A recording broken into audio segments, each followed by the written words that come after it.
د سعودي یو کس ولګېد او یو پاکستانی مسافر یې څه کو قتل کو هغه یې مړ کړو. ملګرو ویډیو راسره مکمل وګورئ. ملګرو دا کومه کس چې قتل کړی دی پاکستان د ګوجرانواله سره تعلق ساتي او دا د 2012 نه ټیکسي چلی. دې ټیکسي په روډ باندې روانه کړل او په دې پسې شاته د سعودي یو شهري دی یو کس دی هم هغه پسې ور روان دی خو دلته مخې ته دې نور ګاډي دي ملګرو دا ټیکسي چلی. او دا کومه سعودي چې کومه کس دی ملګرو دا ورته اشارې کوي رنګونه پې وایي چې ماله لار راکړه.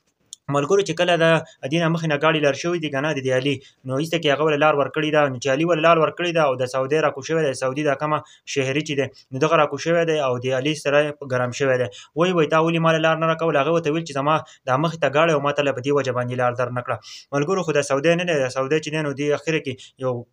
چاقو راواغېسته او د پاکستانی نه دی علي یې څه کو وایي واهه چې کله دا وواهه نور کسان ولګېد او دی هسپتال ته یوړ چې کله هسپتال ته ویوړ که نه نو علي مړ شو د دنیا نه لاړ. ملګرو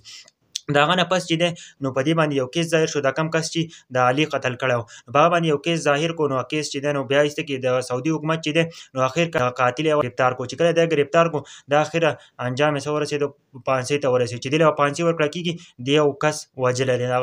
هغه نه پس چې دی که نه ملګرو دې له 2 هفتې ټایم ورکړو که په 2 هفتو ټایم کې به تا له راضینامه را نه وړه نو تا له به موږ پانسۍ درکوو. ملګرو خو د هغه نه پس چې دی نو د دې سعودي خلک چې دی که نه دې چې کومه مور پلار دي نو هغوی هم پاکستان د ګوجرانواله د کور خلکو ته څه وکړو ټلیفون وکړو چې موږ به تاسو څه پکار وي نو موږ د هغه درکوو خو زموږ د بچی چې دی دا د پانسۍ نه بچ کیږي نو هغوی هم نه منله. ملګرو که تاسو سوچ وکړئ نو زموږ د پاکستانو په سعودي عرب کې یا په بهر ملکونو کې حیثیت نشته صرف زموږ د حکمرانانو د وجې نه. ملګرو که تاسو سوچ وکړئ د محمد بن مرسل چې و نو د هغه واقعه هم راغلې وه تاسو ته پته ده چې د هغه نه بیا هم سر وواوښي ځکه چې هغه زیاتی کړی دی. ملګرو تاسو په دې باره کې څه وایئ او ویډیو د نورو ملګرو سره هم شیر کړئ.